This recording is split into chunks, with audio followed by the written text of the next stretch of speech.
Olá pessoal, vamos iniciar aqui a correção da nossa atividade sobre urbanização no Brasil. A primeira questão, ele pede a sua concepção sobre cidade. O que a gente sabe é que a definição de cidade no Brasil, ela foge de muitos outros países, né? Não existe uma definição, né, para a cidade. Uma vez que cidade no Brasil, ela é apenas a sede, né, dos municípios, sede administrativa. E varia. Tem cidade com 20 milhões de habitantes, tem cidades com menos de 1.000 habitantes. Então, faz com que o Brasil não tenha a definição de cidade. As cidades do Brasil, ela, na maioria das vezes, elas são instituídas por funções, né? Os sítios urbanos, né, onde a função em cada cidade é o que faz a importância dela, né, na sua região, né, onde ela tem uma abrangência maior. Mas a cidade, ela é tida como lugar, né, local de relações sociais, comerciais, culturais, que não, como se diz, implica em uma unidade, ou seja, uma definição, né, que venha caracterizar o que é cidade no nosso país. Outros países afora, como a Itália, a França e outros mais, tem uma definição diferenciada. A França, por exemplo, só é considerada cidade se um aglomerado urbano com mais de 30 mil habitantes. Na Itália, por exemplo, as atividades têm que ser acima de 60%, não tendo atividade ligada ao meio rural, né? Então há essas definições, essas características que marcam, né, para se definir o que é cidade. O Brasil, ele define cidade a partir da sede de um município, né, a sede administrativa de um município. Na questão de número 2, diz o seguinte: o intenso processo de urbanização ocorrido no Brasil, principalmente a partir da década de 1950, gerou uma série de problemas, pois a urbanização brasileira não teve o devido planejamento. E aí ele pergunta quais são os principais problemas. Os principais problemas são, né, a falta de estrutura, os impactos no meio ambiente, né, como poluição, os engarrafamentos, né, na mobilidade urbana, a violência, o desemprego, que é um fator assim, preponderante, porque a questão do desemprego ele vai desde do campo até a cidade. A desigualdade social, que está também, não só na cidade, mas também no campo como um todo, né? O Brasil é um país extremamente desigual socialmente, né? E um sistema de saúde precário, a educação também deixa a desejar, e a ausência de saneamento, né, ambiental. Aqui são exemplos de como é afetado, né, tanto a questão social como ambiental. Que a gente percebe aqui, né, que há uma degradação, não só do meio ambiente, mas também uma situação desumana, né? Se você observar aqui essas casas que estão aqui próximo a essa área alagada, um esgoto a céu aberto, né, casas sem um mínimo de estrutura, né, e isso faz com que a gente perceba que os direitos que são assegurados pela nossa Constituição são usurpados, né, porque aí claramente percebe-se que o poder público não atua de forma significativa nessa região. Um outro fator é a mobilidade urbana, né, o transporte como um todo, uma vez que grandes cidades, né, requerem um sistema de transporte bem adequado, bem estruturado. E a gente, no Brasil, a gente não vê isso nas grandes cidades.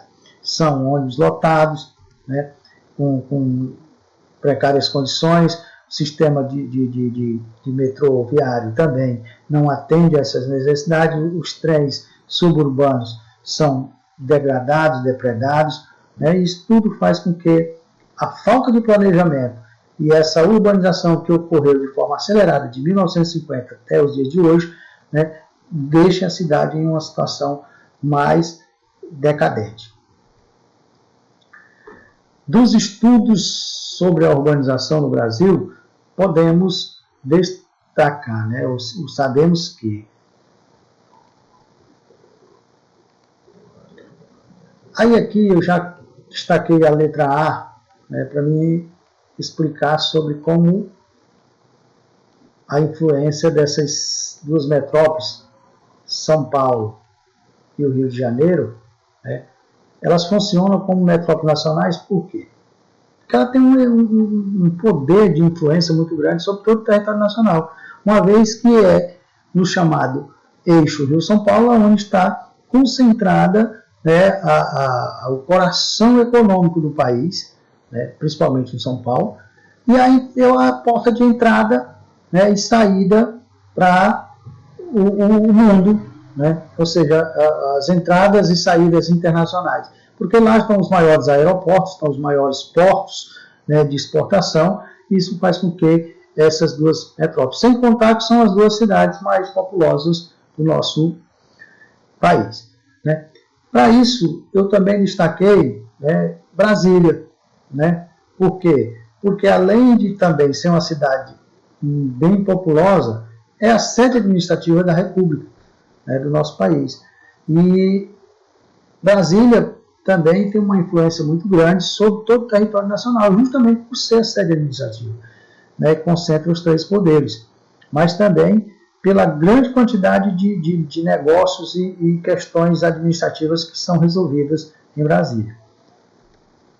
Aqui eu coloquei um mapa para vocês perceberem, né, a concentração dessas metrópoles, onde é que elas estão com maior, né, onde elas têm maior relevância. E isso faz com que cidades, né, como Rio e São Paulo tenham essa influência maior sobre todo o território, né? Não deixando, né? Por quê? Porque as grandes corporações, como eu já falei, as maiores fábricas, as sedes das empresas que atuam no Brasil estão concentradas aí, principalmente na região da Avenida Paulista, em São Paulo. O conjunto de municípios contíguos e integrados socioeconomicamente a uma cidade central, com serviços públicos e infraestruturas comuns, define a área metropolitana. Por quê? Porque o que é uma área metropolitana? É onde tem uma cidade que tem uma influência maior sobre as demais de forma integrada e estão ligadas, né, não só economicamente, mas com uma infraestrutura. Por exemplo, nós temos aqui a região de São Paulo, a região metropolitana de São Paulo. Então, aqui a cidade de São Paulo, ela tem uma influência sobre toda essa área que está demarcada aqui. Por quê? Porque aqui, ó, sistema de trem que vai para, vamos dizer, para Ferraz de Vasconcelos, para Itaquaquecetuba, para Guarulhos, né? Aí o sistema de trem também que vão para São Caetano, passando de Santo André, Mauá, Ribeirão Pires, Rio Grande da Serra, tudo sai daí. Aí o sistema de trólebus que vem pelo corredor chamado, né, Corredor dos Trólebus, que vai para Diadema, São Bernardo, volta para Santo André, né? E aí isso aqui faz com que a cidade tenha uma interligação, né, com as demais em infraestrutura. Sem contar que é o centro comercial que vai atender toda essa área que está relacionada à cidade de São Paulo. Então, região ou área metropolitana de São Paulo. Entende-se por conurbação. E aí, o que é a conurbação? É o encontro de duas ou mais cidades de forma, né, formando grandes aglomerados urbanos intermunicipais. Como é que isso acontece? Aqui eu trouxe a região metropolitana de Curitiba para dar uma visão diferenciada, para não ficar muito repetitivo. O que vocês vão ver aqui, ó, nós temos aqui a Curitiba, né, vamos dizer que essa área toda aqui, aí, ó, a cidade de Colombo, a cidade de Pinhais e a cidade de Piraquara.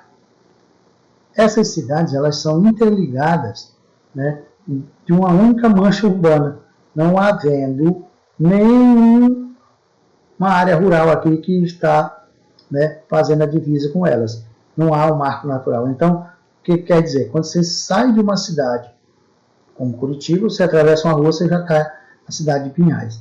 Então, isso acontece em outras regiões também. Eu estou colocando aqui a região de Curitiba para a gente ter uma noção. Mas, por exemplo, a própria cidade de São Paulo que a gente estava falando ali, região do ABC e outras, são tudo interligadas. Você sai e atravessa uma rua. Por exemplo, Diadema, que estava lá também, uma cidade que eu morei por 10 anos, e muitas vezes eu ia para São Bernardo do Campo para resolver alguma coisa, eu também trabalhava em Santo André, e eu não sabia às vezes onde é que eu estava, se estava em Santo André, se ainda estava em São Bernardo, se já estava em Diadema, porque era um emaranhado de cidades que estavam uma interligada à outra. E isso é conurbação. Aí ele pede aqui na questão número 6 para diferenciar e descrever, né, os respectivos conceitos, que é município e o que é cidade. Então, vamos lá. Cidade, como eu já falei lá no início, ele tem um conceito voltado para a área administrativa. O município ele é politicamente delimitado, no qual que a cidade não é. Essa porção aqui não politicamente delimitada. Por quê? Porque a cidade ela vai crescendo.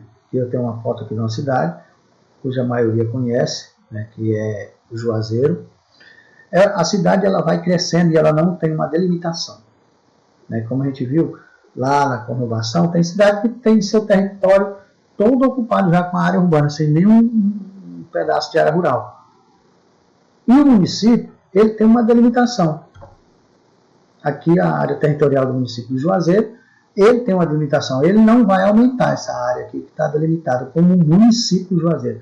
Por exemplo, se a cidade está aqui, ó, ela pode ir crescendo cada dia, entendeu? Se expandindo. E ela pode ocupar até o território completo do município, né? Em cada período, em cada ano, em cada década, ela vai crescendo. Não tem uma delimitação. E o município não, ele vai sempre obedecer aqui, ó, a área delimitada, aonde o poder instituído vai estar sendo, como se diz, atendido aqui e atuando sobre essa área delimitada. Não há uma forma de expandir cada vez mais, diferente da cidade, que é a sede administrativa, mas que pode estar, né, se expandindo.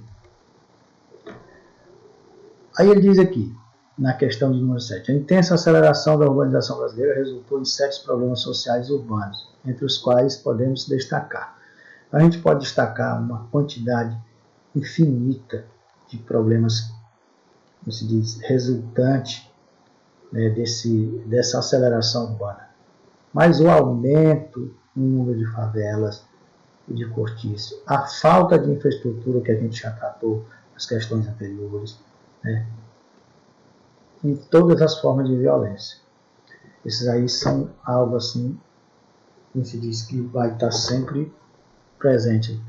Essa imagem, ela percorre o mundo porque é um contraste, né, que a cidade traz.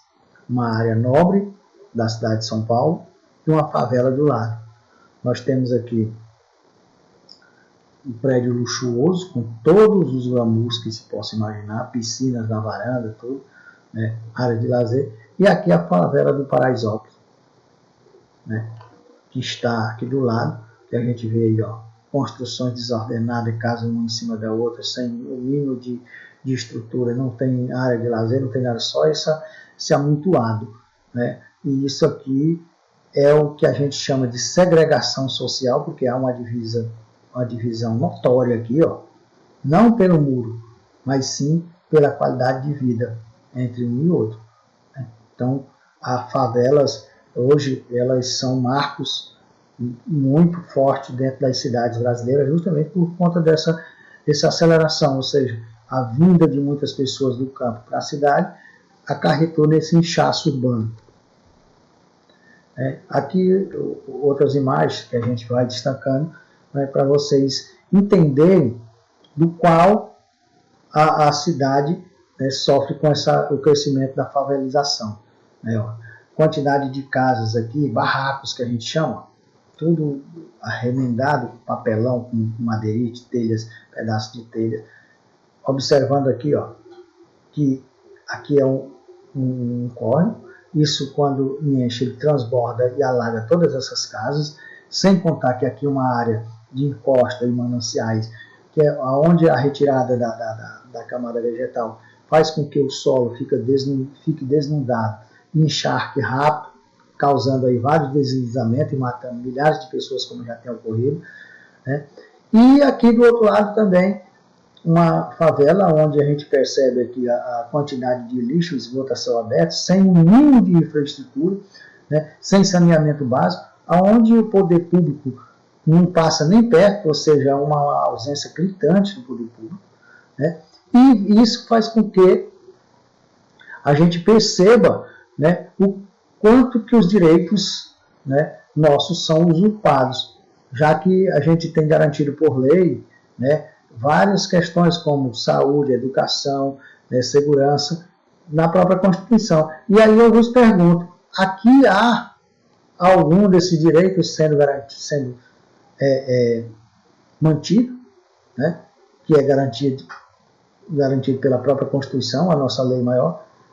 E eu respondo que não, porque visivelmente você percebe a forma desumana, né, que as pessoas que vivem aí, de forma degradante, né, o modo de vida, né, sem o mínimo das condições necessárias para o ser humano viver. O que são as chamadas megalópolis ou cidades globais? Dê dois exemplos. As megalópolis, as cidades globais, a gente tratou agora há pouco sobre o Rio de Janeiro e São Paulo, mas existem outras mundo afora, né? Cidades que tenham controle da economia mundial, onde as maiores corporações têm suas sedes administrativas nessas cidades, né? E aí muitas delas controlam, né, a economia mundial. A gente pode estar citando aí, vamos dizer que umas 10 ou até mais, mas que tem uma conjuntura maior. Como exemplo, nós temos Nova York, né? Nós temos Tóquio, do Japão, Berlim, Londres, né, Paris. São cidades com grandes aglomerados humanos, né, urbanos também, com arquitetura que tem toda uma projeção, e abriram grandes corporações, né, e os organismos internacionais, como a ONU, né, a OMS e outros organismos que estão aí, né, com suas sedes lá, controlando tudo. Então essas cidades globais, elas são exatamente esse emaranhado de arranha-céus aqui, ó, né, a chamada selva de pedras também. Entre as alternativas abaixo, assinale aquela que não apresenta um fator ligado à constituição e à expansão do processo de urbanização. Olha, todos que eu vou colocar aqui,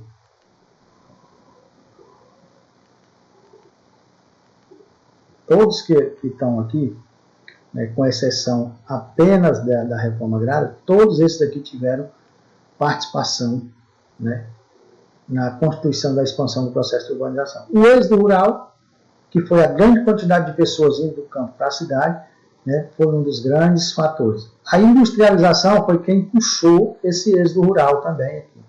A metropolização foram crescimentos das áreas urbanas e as cidades, uma interligando a outra. A mecanização do campo também. Agora, como? A mecanização do campo, ela tomou, né, a mão de obra dessas mesmas pessoas que foram, né, fizeram aqui o êxodo rural. A metropolização, ela foi exatamente essa grande quantidade de pessoas que vieram para a cidade e começaram a fazer esse inchaço urbano. A industrialização, ela agregou, ou pelo menos tentou agregar, né, todos esses que iam do campo para a cidade em busca de emprego. Então, a única aqui que não faz parte é a reforma agrária, que nunca aconteceu, né, mas que ela é o inverso. É a vida do homem que era do campo, que foi para a cidade, mas que não conseguiu emprego, voltar e extrair da terra o seu sustento, né? Então, a garantia da terra para o sustento de sua família. Na questão de número 10, ele diz o seguinte: a cidade com grande quantidade de habitantes, concentrando em torno de si um amplo capital e representando uma centralidade financeira, que é a resposta daquela que a gente falou agora há pouco sobre as megalópolis e as cidades globais, né? Esse conceito é exatamente as cidades globais. Por quê? Porque são elas que estão concentrando toda a logística dos grandes organismos internacionais, as partes econômicas, como as bolsas de valores, né, que controlam o capital mundial, e isso faz das cidades, né, as cidades globais, o controle, né, de todos e os demais, as demais atividades que a gente possa imaginar. Então, pessoal, era exatamente isso que a gente tinha para falar para vocês sobre essa atividade.